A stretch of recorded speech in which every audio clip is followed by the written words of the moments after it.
You are listening to Let's Go, the weekly anime podcast about weekly anime from Dynamite in the Brain and Secret of the Sailor Madness. So come along and hang with the Let's Go gang. It's Dwayne. Hello. It's Niall. Oh, yeah. And it's me, Brian. And on this episode, we are covering anime that aired the week of the 5th of October 2020 to the 11th of October 2020. With, I believe, no exceptions. Well, one's a sort of exception, but it did actually air this week as well. Okay. And we'll open with returning champion.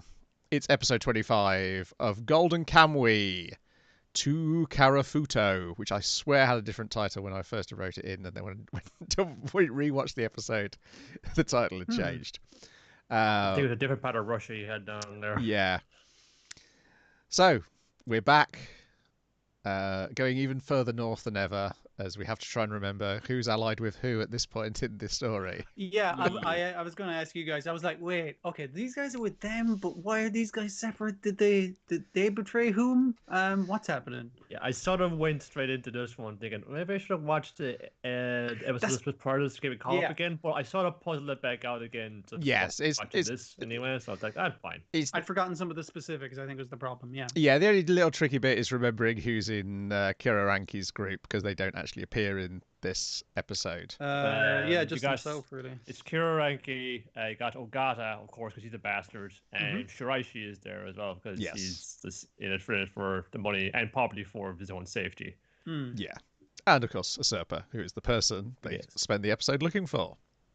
And who is it who is searching? It is our hero, Saiichi Sugimoto, aka Sugimoto the Immortal.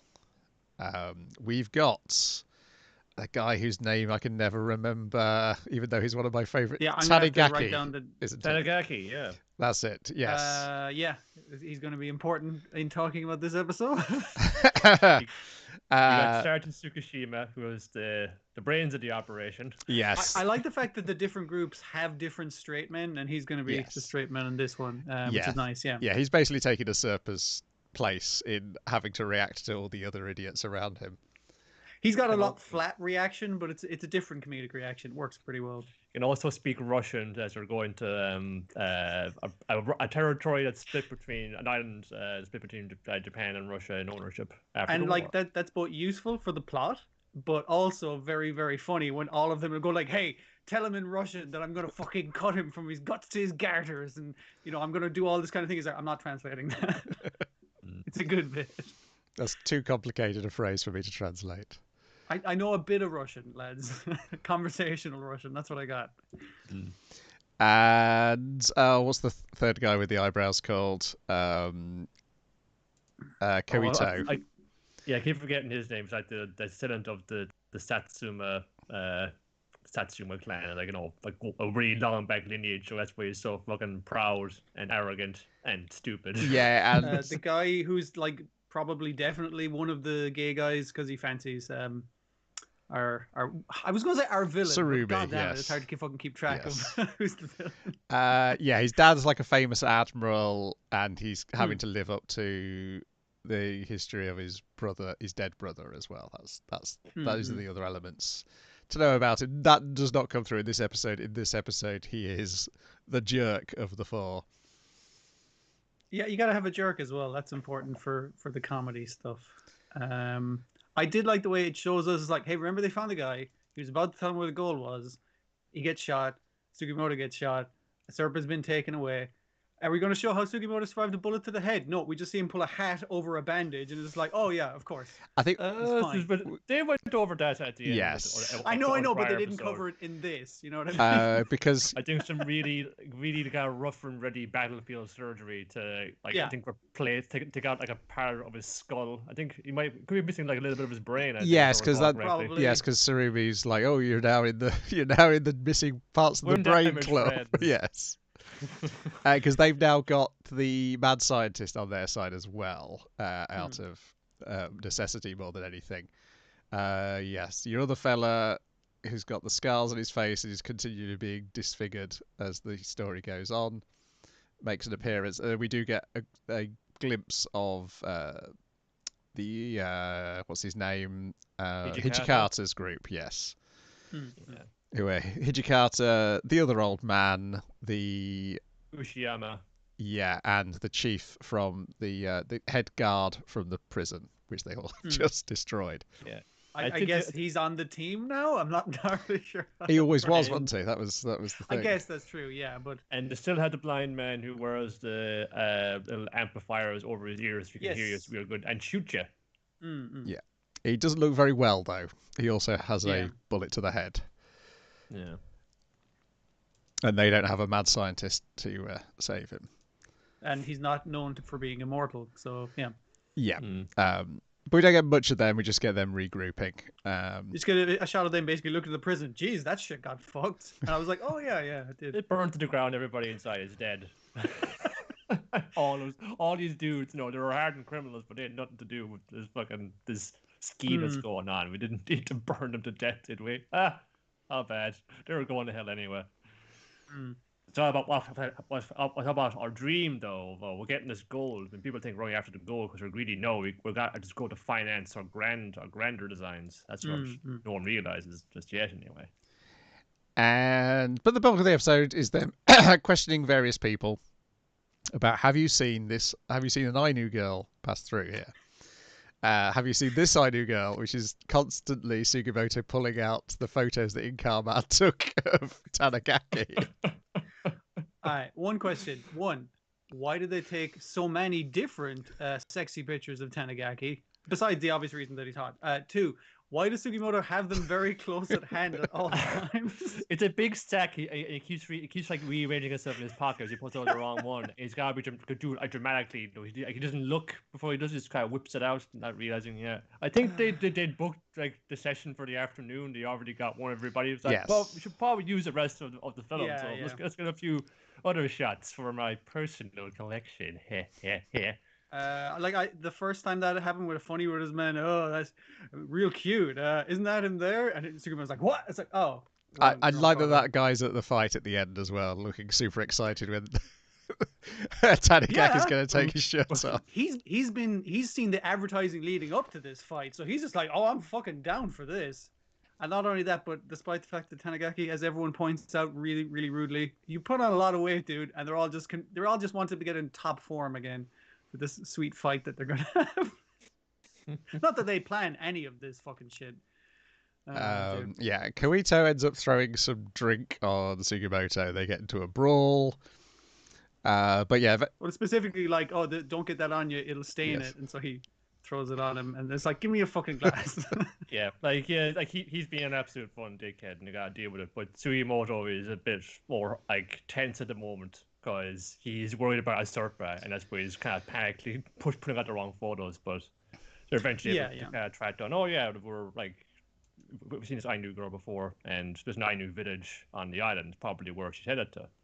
I did like the way that old woman didn't react at all to these guys brawling in her wine shop, because it was kind of like, yeah, soldiers, manly dudes, I'm used to this. It's fine. Yeah, then they run into somebody and they ask him, the guy says, oh yes, the Ainu girl went into the forest alone, and they're like, oh, we better go after her, but it turns out to be an entirely different girl. They have brought the kid, Boner. Oh yeah, well, I'm going to call him Boner. Oh yeah, Boner. Yes. They brought Boner and the dog.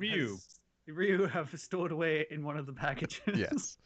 It's very important because then we get the scene later on where the dog is looking jealously at another dog's hat. Oh, fucking sweet dog hat. Which is a weird thing to convey with a non-talking dog, that it's jealous of another dog's hat. But yeah, your man is saying, is like, we'll take him because it'll make us look good in front of any Ainu. They'll more likely talk to us if we have an Ainu kid. Yeah, wish they do run into this girl. The girl is like, oh, it's a bit like a Asurpa, but it's not her.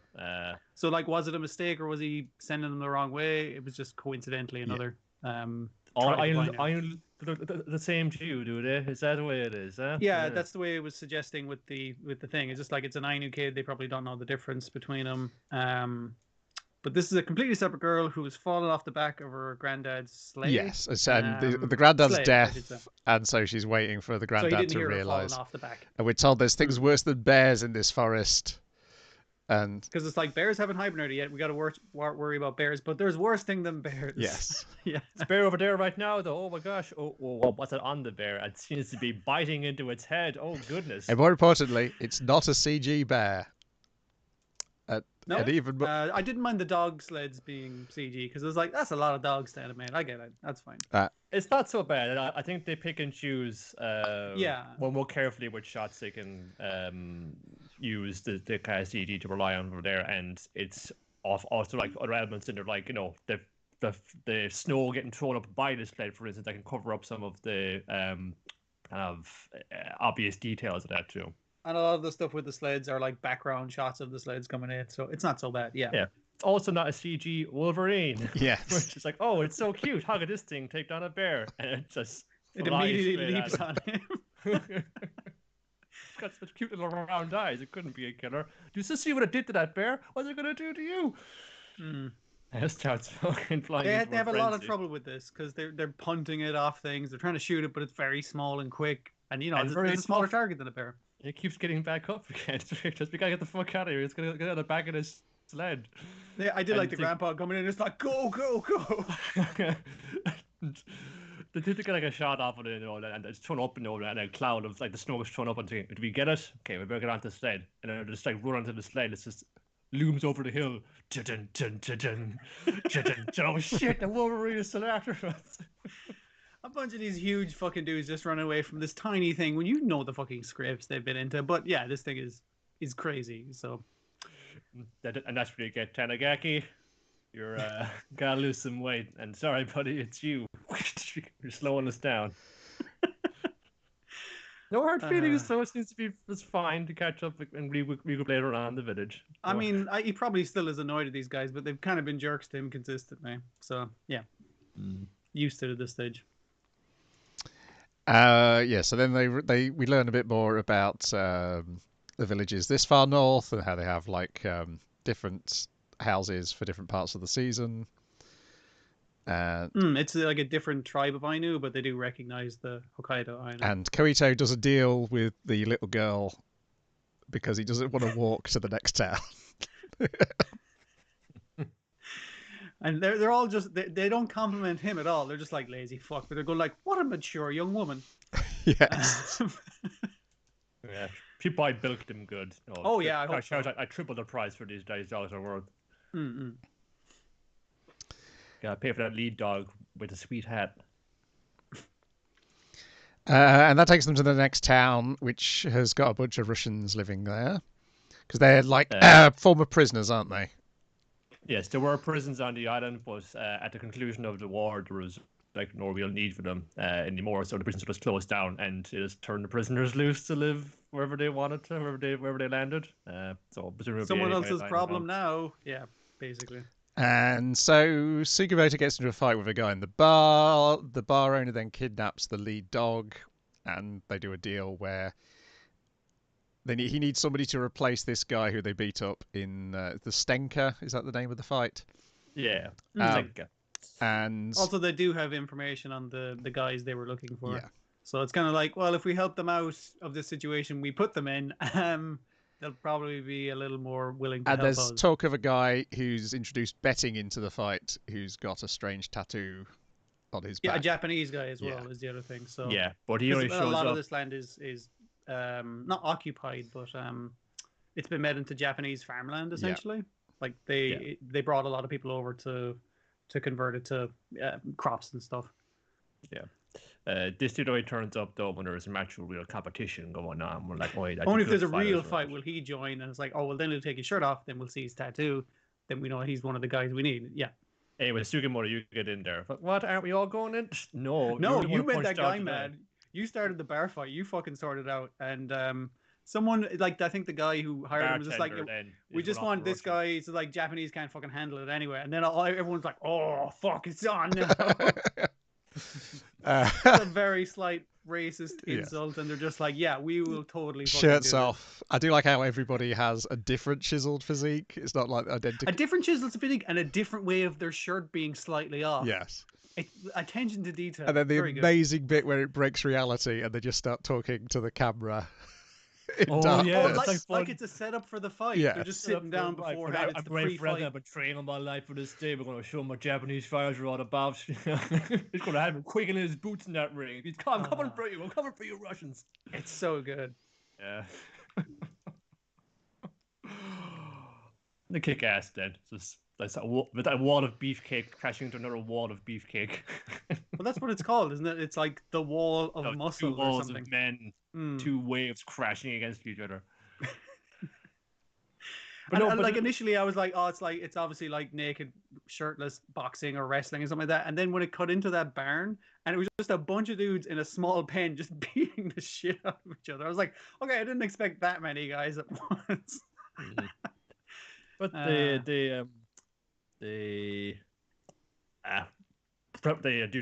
well for themselves, you know. They kick these dudes' asses, but there's no hard feelings, you know. Like, hey, good fight, or more or less. Don't underestimate the Japanese, but I give you a hand up.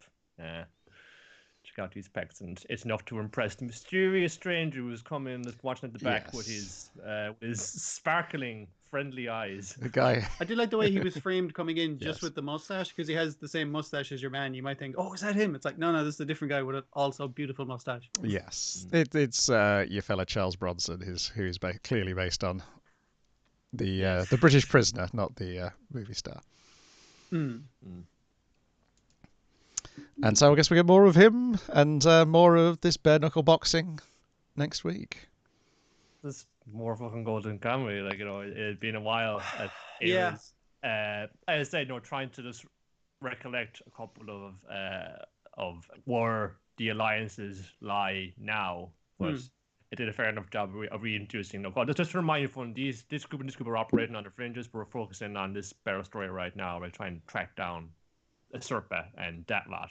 But just for kind of just getting back into it, it was just ridiculously entertaining. That's all the way through. It was just flowed so well. You know, even though it had been so long, you can get drawn straight back into it so easily. That's a strength of the comic. It's adapting, I suppose, as well. Where, true. It's a very entertaining adventure yarn, but also for these little cultural details about maybe a part of the world at a certain point in history that you may not have heard a ton about, even within the realm of Japanese media that we've been like immersed in for a lot of our lives and hobbies, you know. So that's, again, tricks you into learning things. I love, like, a lot of our cartoons that we watch seem to do that. Then we've got, talking of being tricked into learning things, it's extra Olympia Kyklos, episode 20, Burning Fire, in which the Olympics is underway. And even fast forward the opening credits, we can get to it sooner. Yes. Yeah, that was a little weird because I thought I was going a bit mad, but I thought scroll into the comments and I was like, okay, it's not just me then. I thought as it clicked, is there like a double speed option in the player? Yeah. Did you actually click on that? But then, no, there's not. What the fuck's happening? I feel they have so much to cram in. There's so much to cram in. The mayor has to do his speech in like a little corner box to fit it all in. Something else did that. I'm probably thinking of Osamatsu when you were getting Dayon in the corner reacting to the rest of the episode. I think that's probably, but that's just a variety thing. Yeah, the picture-in-picture, the reaction shot kind of thing. So we get the opening ceremony. We get like all the events that he's been inventing throughout the series. I think everyone is just taking it seriously, like the guy stuffing them olives up their nose, that kind of thing. Yeah. And then his would-be girlfriend starts making moves on him, and then the Spartans show up. Because hey nerd, just messing with you. We're here for the Olympics even. And they came because we heard you really made those Amphibians, Eleans, sorry, look fucking like assholes, and fuck those guys, right? And also we're gonna try that fucking noodle. It looks really good. I mean, it looks terrible. It's good. I bet I won't enjoy that food at all.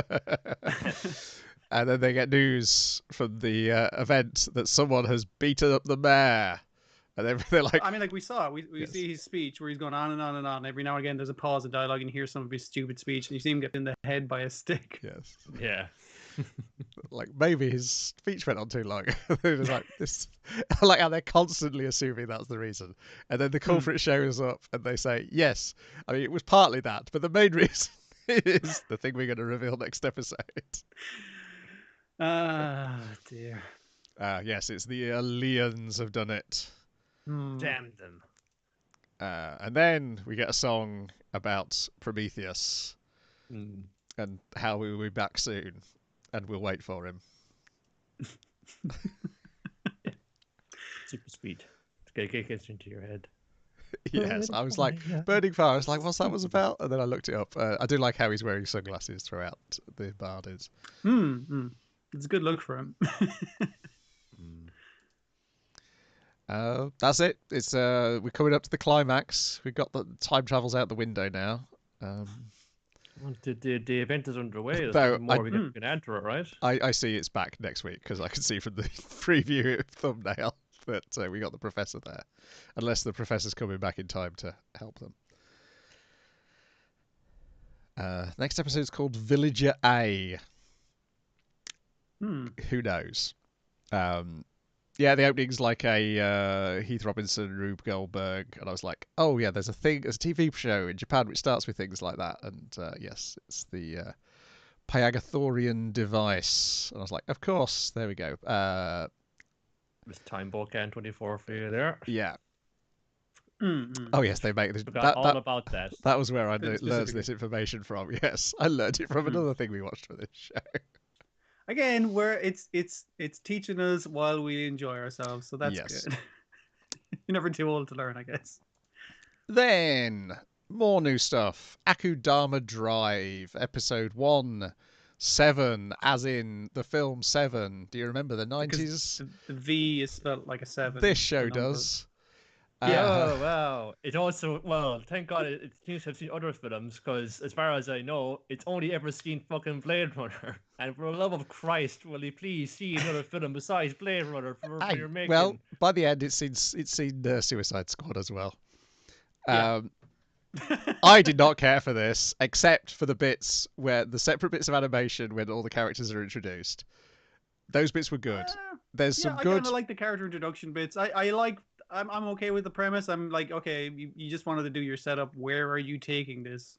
The scene transitions are good as well, with the buildings dropping in and out. But I just could not stand the characters, the designs. I think the characters themselves. That let me like it more was your one who's like, I'm the swindler. I'm not even on the fucking list of guys. I was just like, okay, that's a good thing, because obviously you've the guy who's like, he was only going to get 3 years in prison in comparison to these guys with their hundreds of years. And I was just like, okay, so really crap criminal and someone who's absolutely not a criminal. Yeah, I guess those two are the ones you're supposed to sympathize with.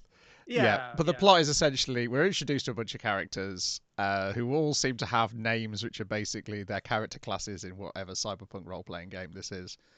And they're all given the challenge. You got a brawler fighter guy, a doctor, a hacker. And you're just like, yeah. That's several classes already. And they've been asked to rescue Cutthroat from their execution. I did like the constant advertisements in the background. It's like Cutthroat execution today, and it's like all of society shuts down so they can watch this very old-fashioned guillotine kill this guy. And I'm just like, yeah, this seems like a dystopia. That's okay. And yeah, this one woman, she's leaving work. She rescues a cat from getting run over, and then rescues another cat, gets mixed up in it, and then it turns out the cat is like some sort of feline Amanda Waller by the end, and has got bombs strapped around their necks. Yeah, definitely.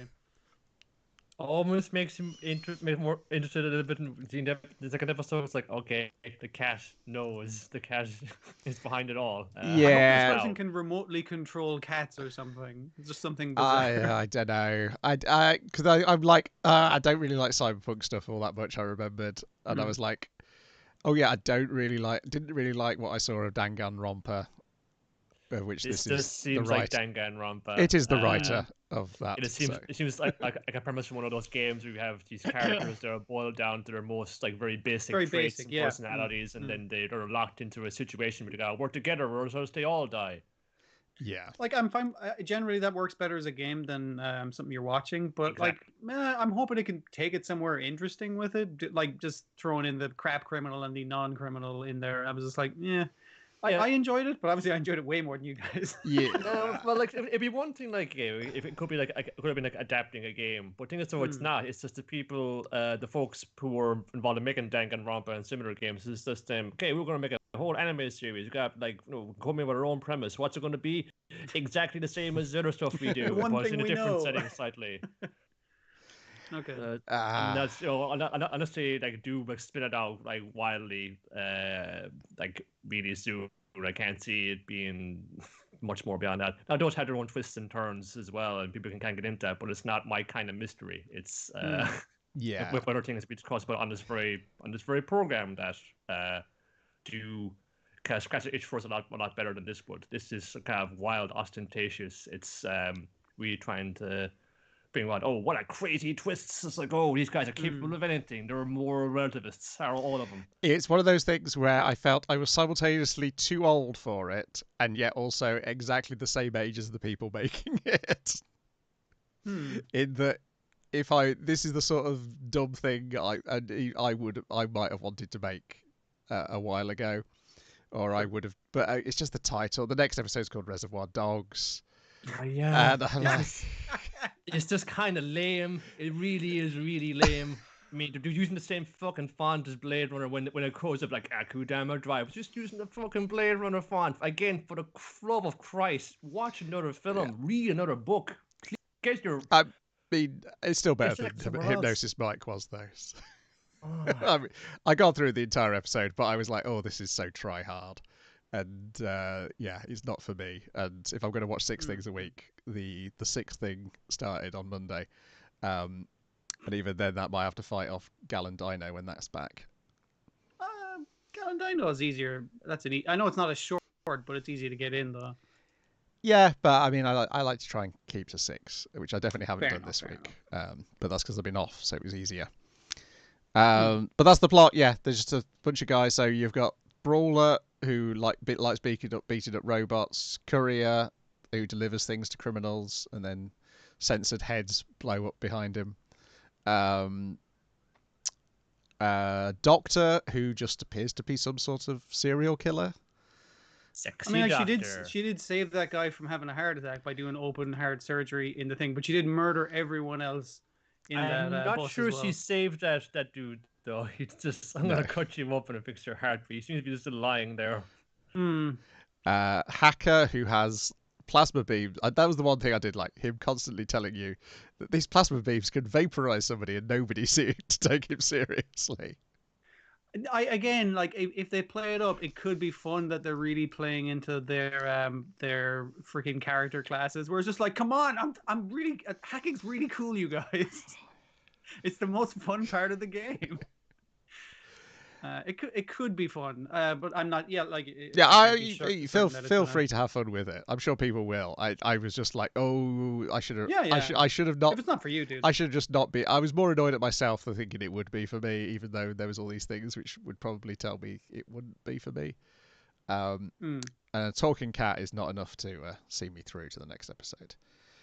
We've already got some talking cats in this already. Jujutsu Kaisen episode 2 for myself. Oh man, this is good. This is such a good show. It's got to drop the pace and the look at some fucking stage, right? I don't mean that as an insult. I just mean it's very good.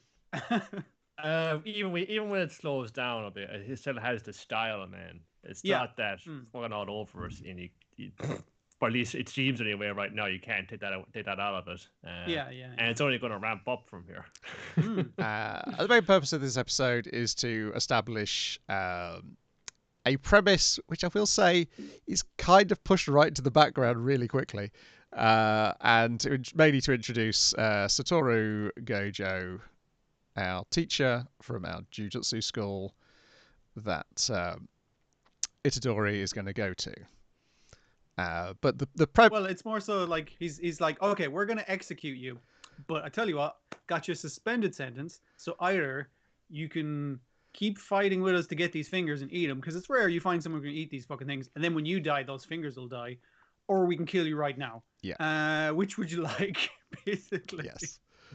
And so he agrees to that, and then we get the sequence at the end with the principal of the school basically trying to make Itadori realize what he's actually why he's agreed to come to this school, because his initial thing is to say, oh, it's because my grandfather asked me to. It was his dying wish and shit. And he's like, that's not good enough. That's not good enough. You want to be dying, being killed by a curse, and you'll be cursing your grandfather. You're gonna see some fucked up shit, my friend. And I was like, you will see people die around you. And I was like, oh my god, that's like this early in the story, and those words are coming back to haunt other characters in the comic right now. They've clearly had the same speech given to them.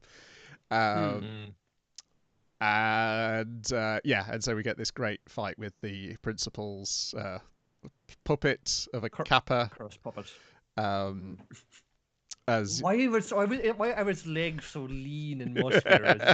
so it can beat the shit out of you better, obviously. Like a big arms, and a stupid face, but it's just the legs are just so like slender and toned. It is really unsettling.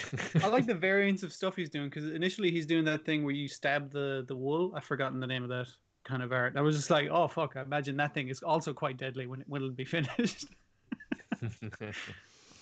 And I like the way the principal's played. I like the principal, and I really like how Gojo's been played in the show. Oh, he's really good. It's like Yuichi Nakamura, who we have heard recently being Shigure Soma on Fruits Basket. So even need a smarmy fecker to play him, he's the perfect cast. Like that's what Gojo is. He's just like, I'm great. Everyone. But he is kind of very excited about this whole thing as well. He's got like an excitable energy. I'm just interested to see what'll happen, kind of thing as he goes through the plot. Well, I was just passing through town. I was passing by the sweet shop, and I thought I might check in and see what this curse business I've been sensing on the outskirts was. Like, motherfucker, I'm fighting for my life here. You're buying sweets. No, they're really good sweets. He's explaining as he goes like, hey, give me 10 seconds with that fucking monster so I can fight it. And he's like, yeah, okay, 10 seconds. Cool. And he's like, no, they're really nice. The magic goes right in it as he's like being very quick and dodging and beating the crap out of the guy in his demonic form. And the demonic form was like, wait, is he just super fast? It's like, nah, he's got something else going on there. Yeah, and then the 10 seconds are over, and so he doesn't get to voice what it was that he thought Gojo's doing to him. And again, like, he's really happy with the whole situation, because he's like, holy shit, he has perfect fucking control over this. This is good. And it's like, I can make this work for me. Yeah. Again, it does that sweeping around thing. I mean, it doesn't have the thing that Dragon Quest had, where this is like CG kind of sweeping around that walkway in the school, but it still looked pretty nice. Oh, it was class. And that's again it's just stretched out a small bit from that same scene in the comic, so you can it's just here's like another space to put on some cool moves. Yeah, the animators want to put some like nice choreography there. Go right ahead if you got space for it right here.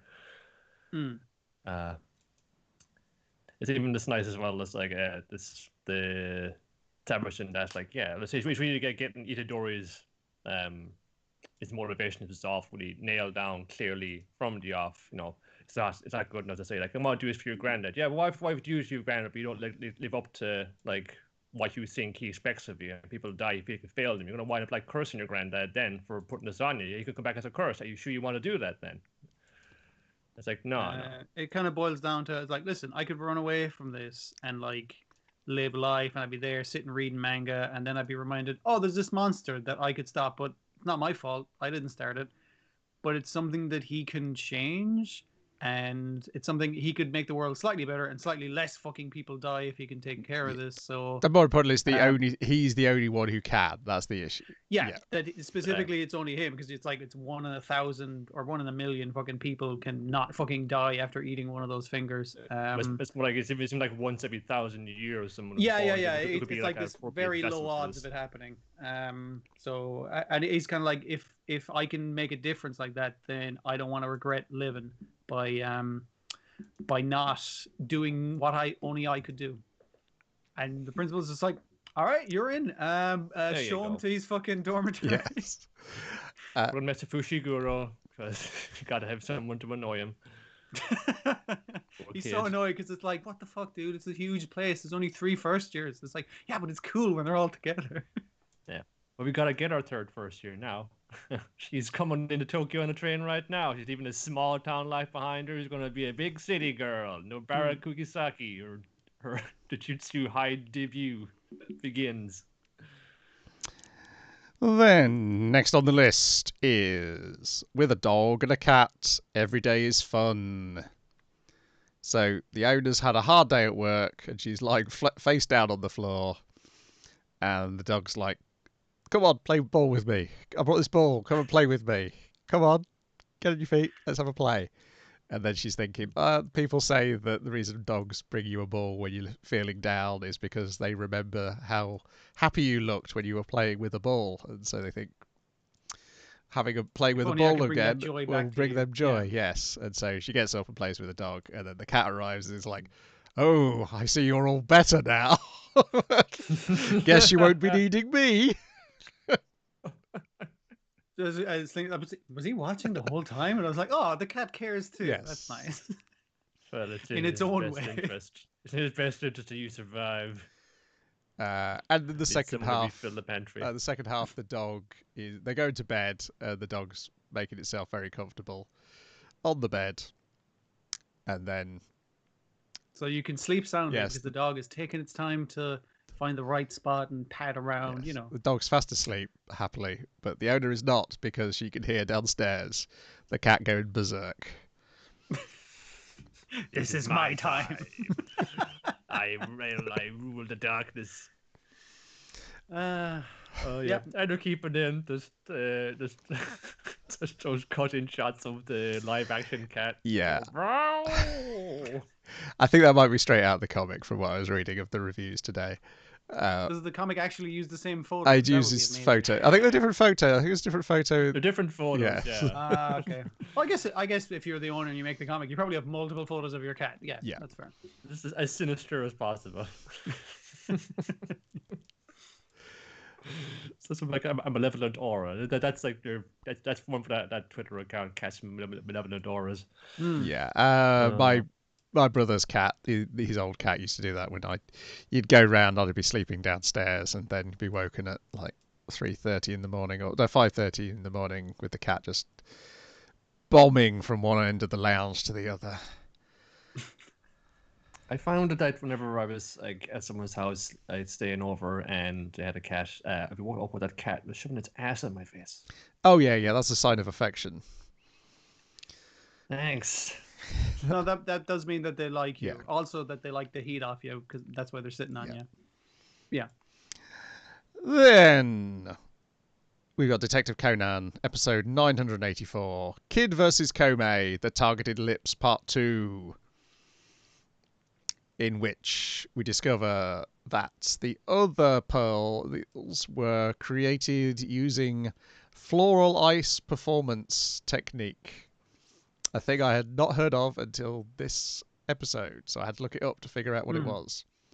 It's quite nice. Yeah, it's where you drill holes in ice and then pour in food colouring to create flowers, but in this case, Kid has created replicas of these pearls.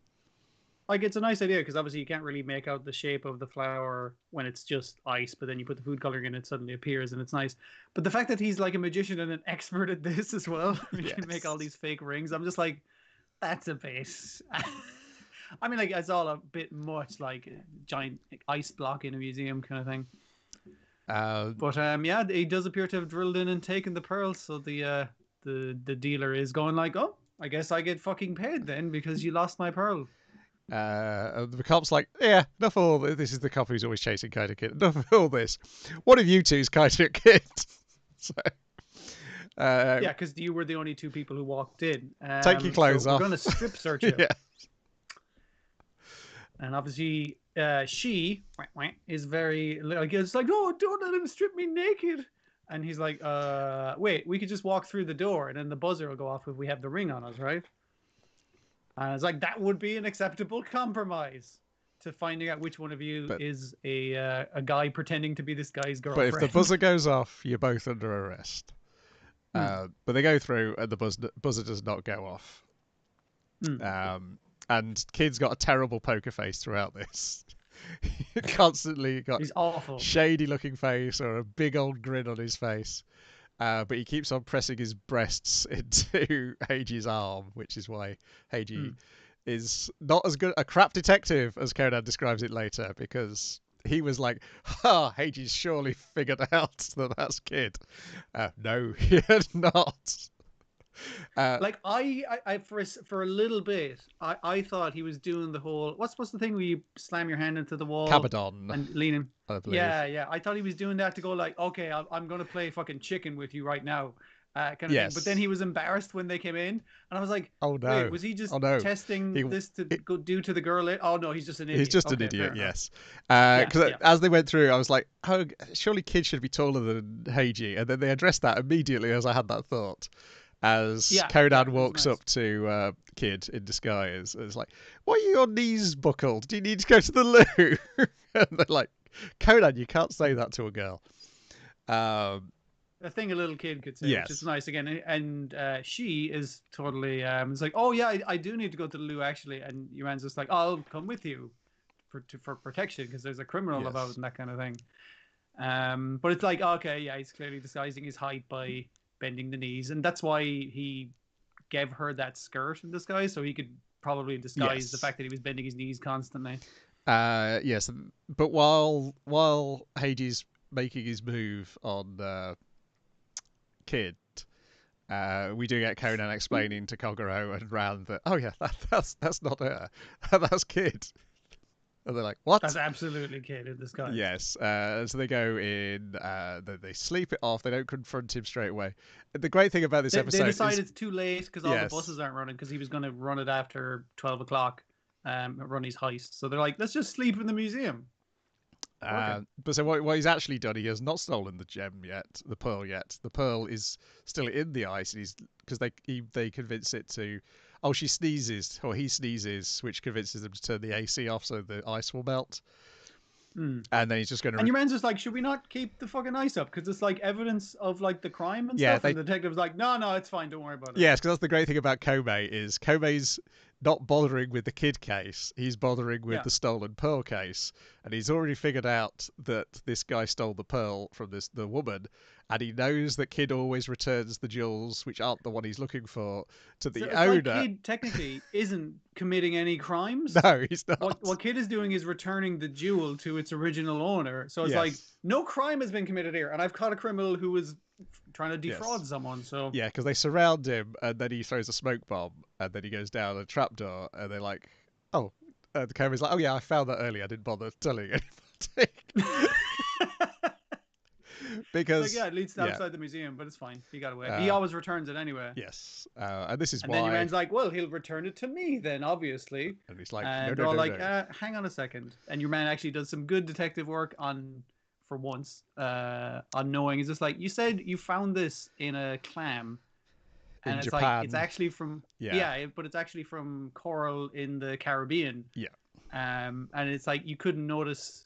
You said you noticed this kind of sheen on it, but it's actually like the flame coloring going through it. That is the thing that is notable about that pearl. So you don't know what the fuck you're talking about. You're under arrest. And then we see him giving it back, and we learn why the grandfather had been given the pearl. And Kaito had found this out on a blog, so it seems like Kaito had gone in with all this information already. The grandfather had saved the life of this rich Caribbean businessman. And so he gave him this ring so he could propose to her grandfather's fiance, which was her grandmother, and he's just like, and this is the story. It's not the jewel I'm looking for. Here you go.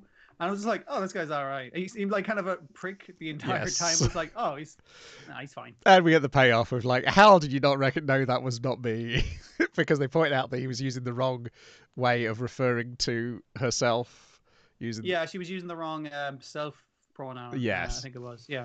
And he was completely. And Keanu at one point, Heiji always turns into a crap detective whenever she's involved directly in the crime.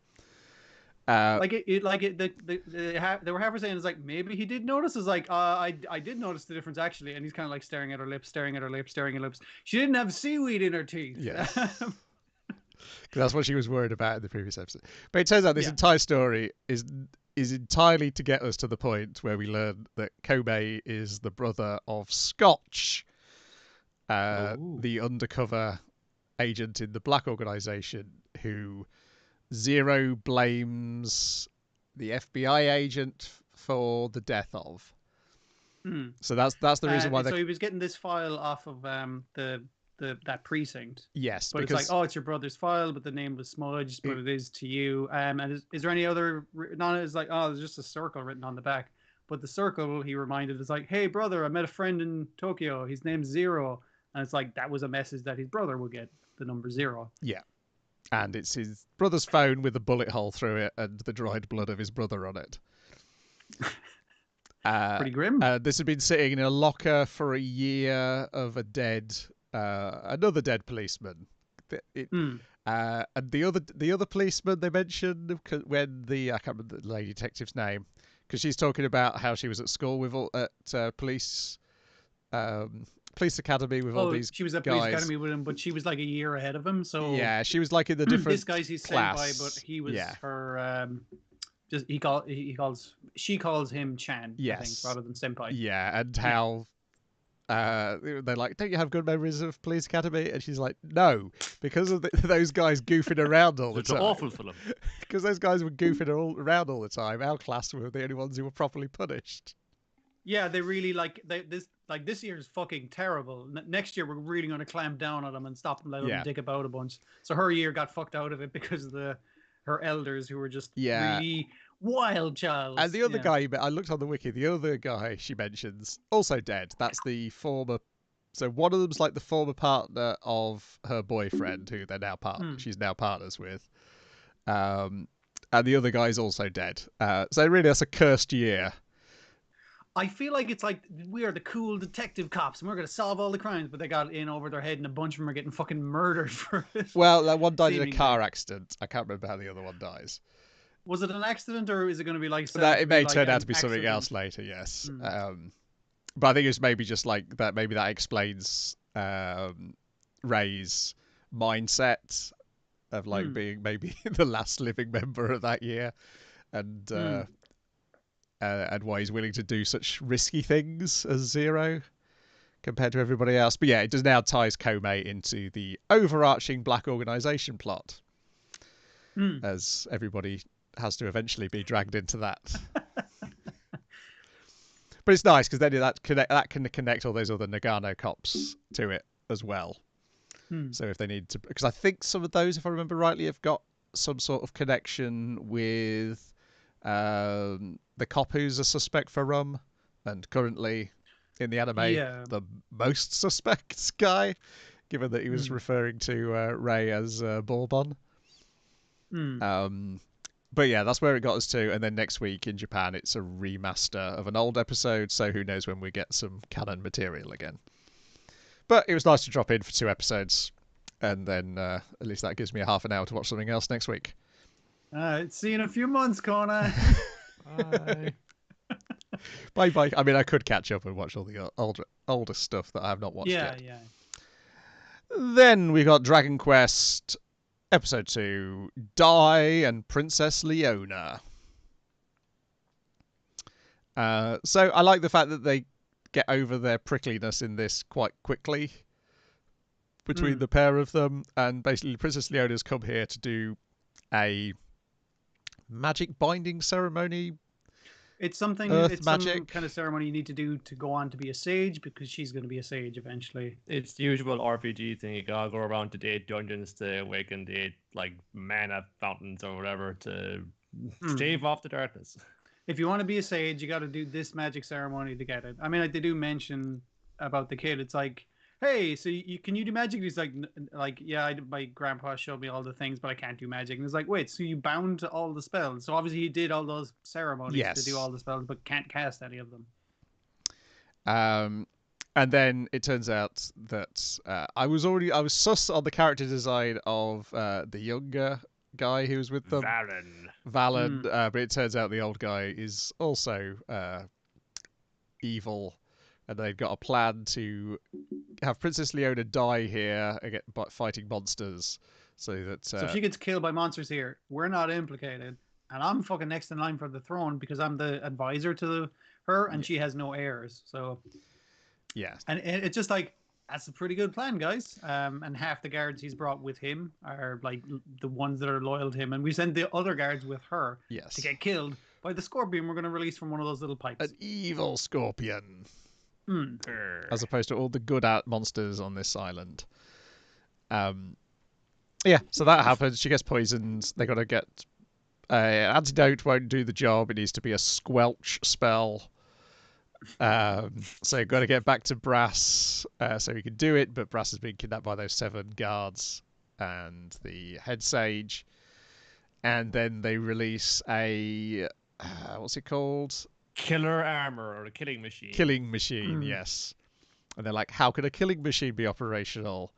The Dark Lord is dead. It only operates if the Dark Lord's dead. Well, that's because I've adjusted it, so this guy can be inside it and control it.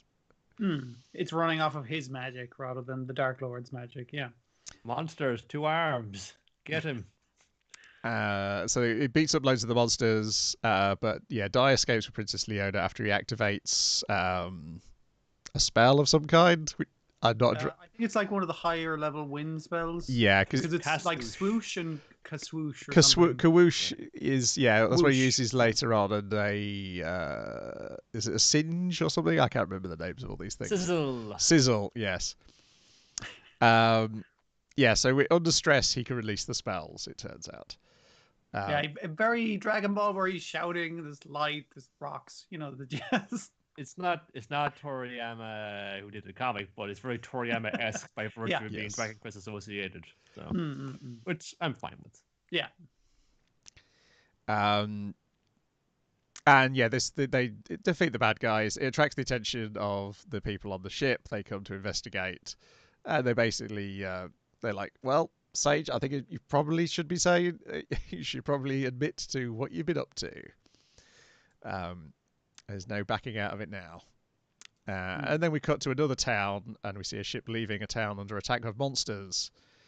And this young man's asking, I assume his mentor, shouldn't we go back and fight the monsters? And he's like, no, we must look to the future.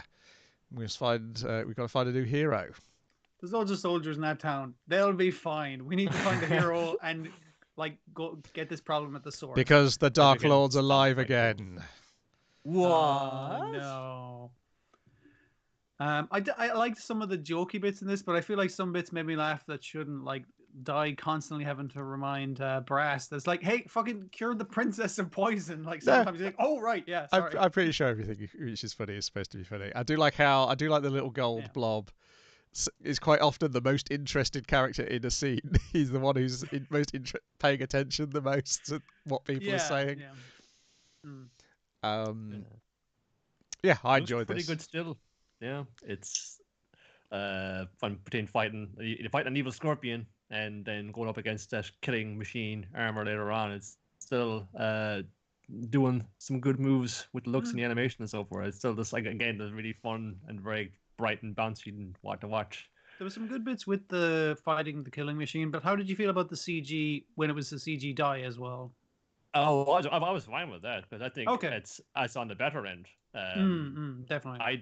I even don't mind. Hey, if he's seen that they can do it another way when he's fucking gutting, and I mean fucking he's eviscerating that scorpion. He's fucking slicing that thing open. It's a gout of green blood, but still.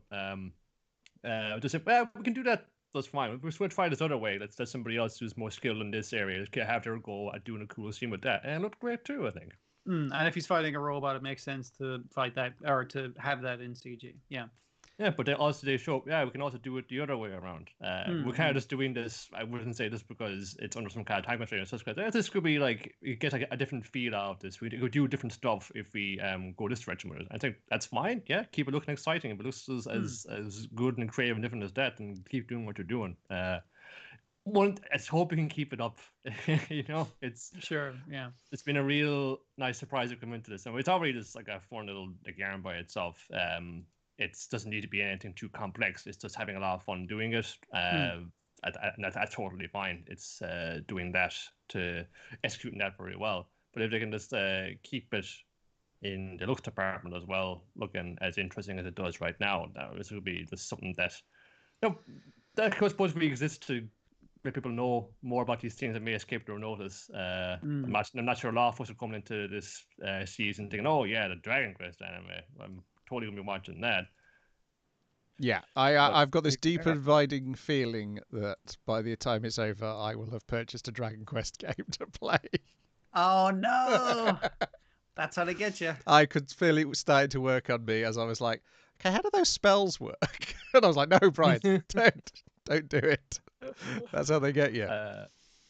I've been wanting to get Dragon Quest 11 because that is, from what I hear from people who've enjoyed it, it's got enough quality of life adjustments to it from older games in the series that you actually can like play it just for maybe the half hour free you might get of a day after work or whatever, and actually do something fun and worthwhile with it. It sounds great. That's kind of a nice compromise to have. I want to play like a long role playing game, but I haven't got like midterm break or anything like that like I used to when I was in school or college. But yeah, be able to have a kind of compartmentalized a little bit of Dragon Quest, go around, fight some stuff. You're not necessarily like grinding or doing something like that. Actually, like making some genuine progress, even a little side quest or towards some other goal. Like I don't know if it gets grindy later, but I was watching Shan play the Dragon Quest Builders 2, I think, which is like it's very Minecraft, but what I liked about it is like build a house for this guy, and you need to have a forge in it because he's a smith, and I'm just like, oh, this is cool. And sometimes they give you plans to build something and you just lay out the blocks. It was very like chill like that. And then obviously go off into the wilderness and fight monsters. It had more direction than Minecraft tends to do. So yeah, I mean, like it's definitely like taking some cues from other things. And I mean, like it's still the same game, the same monsters, same spells, if not done differently. So I'd be curious as to what they changed and stuff. I don't think I'm going to get one though, because I've tried playing one once and it was just like, this is too long. I cannot play this. They can also be balls hard for how cartoony and welcoming they look. Yeah, that is the thing. I haven't finished Inazuma 11.3 yet, and I've still got Yokai Watch, whatever the last one on the 3DS is 3, I think, to play. So really, I should not be thinking about getting another game just because I'm enjoying the anime. But not without precedent. Normally it's the comic I end up getting, but who knows? It might be the video game. It may do its job. But I'm not going to start taking up gymnastics as much as I enjoyed Taiso Samurai Episode 1, Retiring Samurai. That was a short season. It was. We opened with his name's Joe, isn't it? That's what I'm taking. Yeah, Jotaro. Oh, sorry, I was getting the wrong JoJo. No, he's Jotaro. Like he's a JoJo, but he isn't that JoJo. He's Jotaro. And yeah, he's. I don't know the gymnastics names. Parallel bars, is it? It's not parallel bars. It's the other bar. No, because it's only the one bar. Yes. It's the one which the game from Toby Takara, where you got to hit it right before, otherwise he falls in his face. As he falls in his face here. Anyway, he's doing that. I'm going to have to learn these things. Yeah. And he falls on his face, and his coach is basically talking to him, and it's 2002, so that's a horrible realization that 2002 is now a historical setting for anime. The coach he's been convinced by his daughter to get David Beckham's haircut. I was hoping in every back shot of the thing he'd have a different haircut in each, but no, he just used to have long hair. Yes. There's still other episodes. You never know. That's true, yeah. And he's basically saying, he's basically doing the typical anime manga thing of like, I'm going to do all these things, I'm going to carry on. And he's like, no, you've got a really bad shoulder and you've got to retire. It doesn't come out. You got a bad shoulder and you got a bad rep, like, because he had this whole thing of like, oh, he's Japan's samurai of the bars kind of thing, and then it was like samurai should commit harakiri fucking is the new headline because he keeps fucking up, and it was just like, and your man has not taken it's like I've been he's like, to retire for years. He's like, out. What are you? This is out of the blue. And then we get this cutscene. It's like, no, maybe it's time to take off the uniform, Jotaro. You're right. It's getting all sweaty. Maybe you should stop being, a gymnast and take care of your daughter. You're right. I should. You're right. I should go home for the day. I've been here all fucking day. Ooh. It's just taking him wrong everywhere. And he's like, yeah, I should have followed up all those fucking times, but it's just really awkward, dude. You're making it very awkward. Now. Yes, I get out of the gym and straight out to another gym because I should go for a run. You're right. Yeah, it was this scene. I was like, okay, right. This is the zombie Land Saga writer. Like that was fine. I was just fine with it being like a normal thing. And then he gets home and there's a fucking Muppet at home. I don't mean the child. I mean the thing that's Big Bird. Yes, Big Bird Aragaki. Yeah. Who could talk incredibly well for a bird. Yeah, it can talk in contextual cues, and knows when it's being threatened. It's not quite a cockatiel. It's not quite. It's got a bit of shoe build. Yeah. Shoe build. Yes. Yeah, the bird from Classic and White. It's some kind of terror bird. It walks and also hisses at you. Just goes, there's someone in the house. That's about bird, right? Yeah, that's a bit of goose. Yeah, there, and we know that he's from South America, as we learn later on. He's because they keep threatening with sending him back to South America, which promptly shuts him up. He understands the threat. He's voiced by Kappa Yamaguchi, and he's the first hint that this is as realistic as the conversation they had, and it was like a really having one character who's behaving very anime, and the other character's like, no. It doesn't come out and say you're 29, but the character is 29. But yeah, it's clearly you should not really be. It's a bit like you should probably really seriously be thinking about retiring. Yeah, I think gymnasts are generally considerably younger, right? And so he's basically just he's agreeing with the coach, and he just keeps on. He's got to tell my daughter. How am I going to tell my daughter? We learned that we're going to go on a family trip. His wife's dead. Apparently, an actress in. I like the way it's kind of subtly put that she's in action movies and stuff, and that's why the daughter's into like ninjas and the gymnast things as well. So that's how I can tell it's 2002 because here she's knee deep in Matrix references. Yeah, I did like that actually. Which becomes like a little subtext, little fun joke. Then becomes realistic. There's funny text in the next scene almost. I'm very curious. The dead wife does have a voice actress, so I don't know if we're going to get flashbacks or she's just going to start talking to him. Both things at this point seem a distinct possibility. As we get to we get to a park, which is a real park that you can go to in real life if it was open. Like the way they were talking, we wanted to go to this other place, but that was closed down. I was like, I can't believe that place shut down. I'm like, was that another place that was actually shut down? Edo Wonderland is where they've gone, where you can learn to become ninjas and whatever those policemen were called in that time period. Shinsengume, that's it. And they're watching a ninja show, and he's like, "Oh, once the ninja show's over, then I'll tell her." But because it's like, I was like, I got to tell her soon where the park's closing. And it's like, she's having such a good time. I don't want to interrupt this fun ninja show she's watching. I'll tell her after the ninja show. It's not like anything would happen to make it go on a bit longer and distract us from that. Except, of course, mysterious agents show up looking for one of the ninjas, which. I like the fact the main ninja guy who'd beat off all the evil ninjas was kind of like, what? Am I under arrest? And it's like, it's one of the random baddie ninjas that was like, oh, fuck, agents are here. Better ninja my way out of there. Yeah. Didn't have to jump through the palanquin carrying the noble lady, but he did because it was cool. Dive straight through it. Yeah. There's a bit of a rooftop chase. The daughter's chasing after this ninja because this is a really cool ninja show. And your man's like chasing after the daughter, and the ninja leaping off her roof like bumps into him and kind of like looks at him with starry eyes, and it's like, wait, what's that about? Smoke bomb. Poof. Smoke bomb gets away from the secret agents. Well, actually, no, it was it's the kids. It was the Chekhov's fucking kids being trained to be policemen. Who were like, you're suspicious. Make him away, toys. And everyone's like, ha ha ha, what a good ninja show. And your man's just like, this park's gotten really fucking weird. And then the ninja follows them home. Ninja on the train was a good bit. I did like your man go like, when he just sees a ninja trying to go to the bathroom. Well, he was doing to say, he's like, I'm gonna like be just gonna kind of be hiding. I'm going to kind of up in the corner, but they can't see me. But it's a little obvious when I'm The only ninja in the train. Hiding in the filtered baths, breathing through the bamboo reed. They might notice that when they go for a dump or whatever. The dad does have a point later when it's like the ninja keeps fucking interrupting me. But it's like you had all that time on the train, dude. That was an excellent fucking time to bring it up. So we get the line, Dad, there's a ninja in the bath.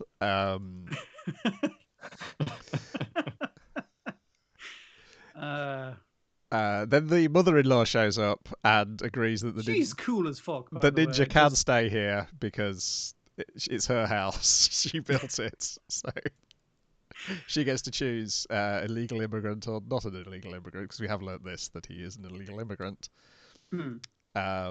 Well, that's the impression. That's what they've learned. Whether that's the truth. He's like, please don't let those agents deport me. Yes. And I was like, what, to like Siberian prison or something? I'm not exactly sure of the context here. But yeah. Yeah. And so they're going to let him stay, but he's got to stay at home when they go to the gym. But he follows them to the gym which actually saves him. She takes him to the gym because I'm not leaving you home with the ninja. Yes. I don't trust this ninja. Who's just like one spidered up this pouncer in the back upper corner of the sitting room. Says, yeah, just why are you doing that? Dada's hanging out, you know. And the kids they're coaching, and that we learn there's another guy out of this gym who raps all the time. He raps all the time, and he's constantly looking for things that are from a place because they rhyme with the name of the place. That'd be totally logical. He's really confounded as to why there'd be ninjas in a place where there's no ninja in that word. We believes in nominative determinism. Yeah, pretty much. And your man's given the perfect opportunity with the kids because he's showing them how to do like a handstand kind of thing, and they're just like, "Oh, how come he can't show us more?" And he's like, "My daughter's here, everyone's here. It's a good time for me to say, yeah, actually, guys, I got to bring this up with you now. Fucking ninja, fucking ninja comes in. Me to do this. Woo! I'm a ninja." Ninja comes in and starts doing a floor show. Yeah, and there's a sequence. He's good. But, there's a sequence where it looks like they've attached a GoPro to an actual gymnast. In terms of the camera, because it's against real backgrounds. The way the camera's moving. They go to a real theme park. Presumably, this is a real gymnasium. Yeah. Yeah, and he does his finish, and his ninja costume explodes off his body because he's so muscular. Yeah. Dear. And then he's going to do a press conference to explain his decision, and then he's about to say, "I'm going to retire not." And I like the way everyone just goes, "What?" What a weird way of phrasing it. That's very 90s, but all right. The reason is because he's looking back at his life with his daughter and how much he enjoys his gymnastics, and even in his speech he sounds like gymnastics has always been a part of my life, but I got lucky to be married by a woman who I did not deserve and had a beautiful daughter, and they considerably supported me in gymnastics, so even in my private life gymnastics was part of it, and it's like, no, I'm not going to retire actually. Yeah. Well, I was really sweet about that little memory was I can remember when the little girl Ray was only a tot. And I'm gonna let her wear the medal, and it's a bronze medal, and it's not ever been about like, I gotta be the best of the best. It's just like, no, I just love doing this. If I can get some results out of it, great. But I miss me happy, and my family are happy to see me do it as well. It doesn't need to be like world number one. Just need to be loving what you're doing. Yeah. Unfortunately, the Olympic Committee demand more of me than that, so that's why I'm getting kicked to the curb here. But if there's a way I can't hang on to this for a little while longer, I'll try it. I mean, there's a ninja guy. He's putting a fire underneath me. Yeah, I wonder, because the coach did make a point that he's not cut out for coaching, but I wonder if that's going to be the direction with him coaching Leonardo. Like, will he be able to coach this crazy fucking foreign ninja? Because that was it was a nice scene established with the kids in the gymnasium. It's like, how do you do a handstand like that? Well, you just get your motion, you go like, whoop, and then you compress it, and you go, whoa, and they're just like, we don't have a fucking clue what you mean. That's terrible coaching. So, yeah. And then we get the OP. And it's a cover of what's the name of the song? Shanghai Honey. Yeah. Orange Range. I was just like, this sounds a little different, and then I looked it up and I was like, oh, it's him fucking singing it. It's the three main actors singing it. Yeah. And all the cast dancing to it. It's big and fun. It is. I wasn't sure going from the trailer because the trailer did not really give you much of an idea of what sort of show it was going to be. You might be a little hesitant as well because it's about gymnastics, and what they're showing you is a lot of more so the opening scenes where he's on the bars, but it's it's fine, but it's not the most exciting CG character doing the routines. But we see later on when Leo busts in, he's doing his shit that we're gonna try a couple of different like techniques to try and convey this, so it won't just be that. It looks like. And you got the director, Shimizu. You got the writer Shigeru Murakoshi, and you got the character designer Kasufumi Fukagawa of Zombieland Saga, which we again surprised us by how much we enjoyed it, considering its premise. Yeah. I will say I watched it a second time, and it definitely does an illusion on you in making you think it looks better than it does. The first time I was like, "Wow, this looked great," and then the second time I watched it, I was like, "It's fine." It's okay. Yeah. It's not spectacular. It does look great. I mean, it does look good though. The character designs really help. And and that goddamn bird really helps as well. Yeah.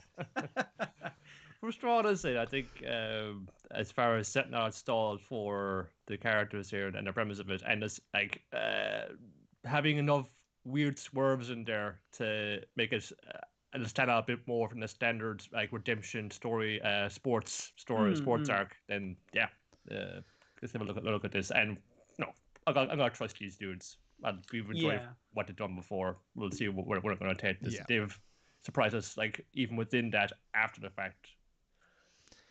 And I suspect once you stick that opening at the front of each episode, it will get you hyped up.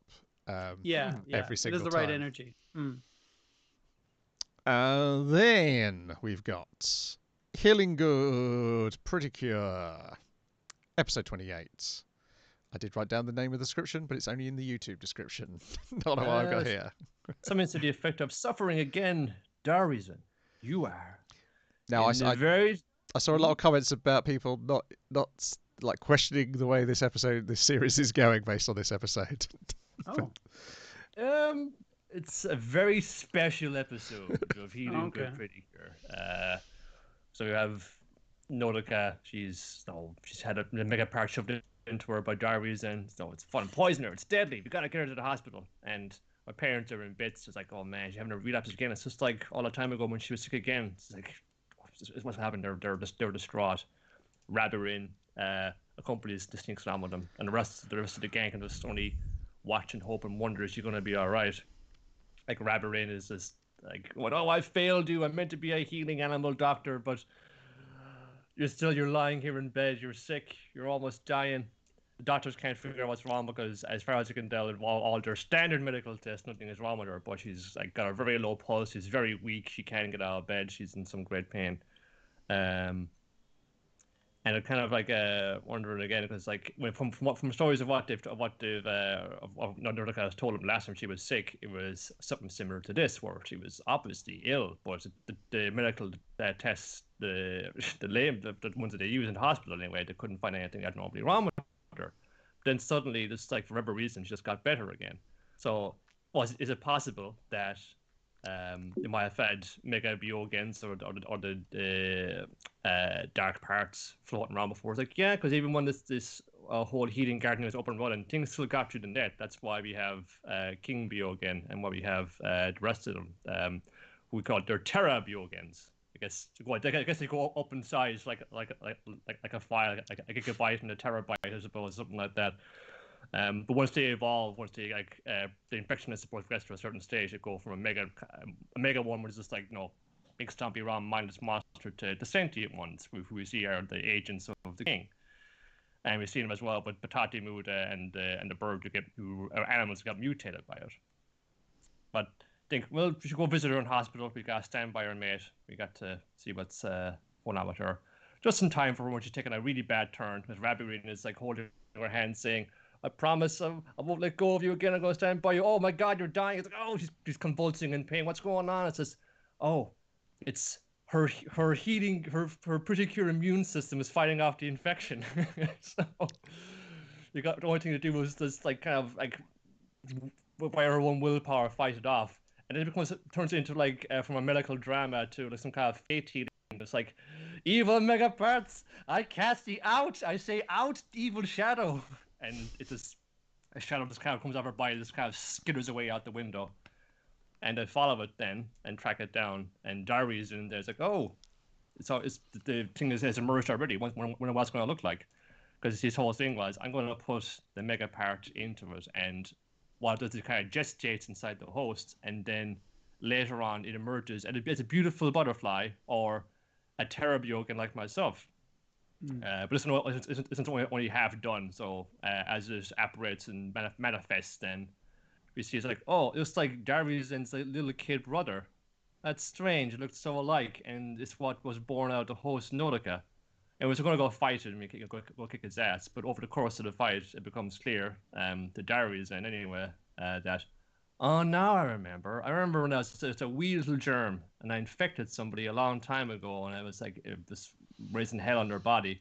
Then I heard the call from King Bio again from the darkness already. He was the light to me anyway, saying, all germs, come forth to me. We're going to take over the world and destroy it. And that's when I emerged from her body.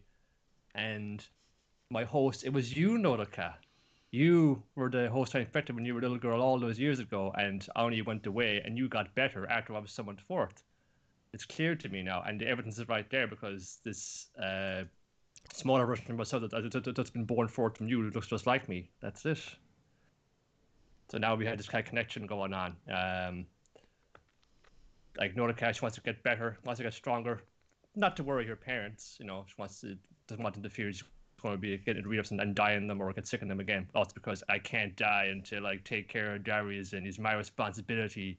He was born from me, but I'll kill him with my own hands. But in a nicer way than that.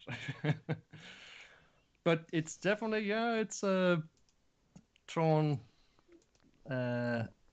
just a few. I could be kind of wondering, what kind of way it can kind of go, because it seems like it's going to escalate more. We're going to have, rather than it infecting, let's say, an inanimate object and make it a big monster. But now it's going to go around infecting people, and we're going to get bigger, stronger foes out of that.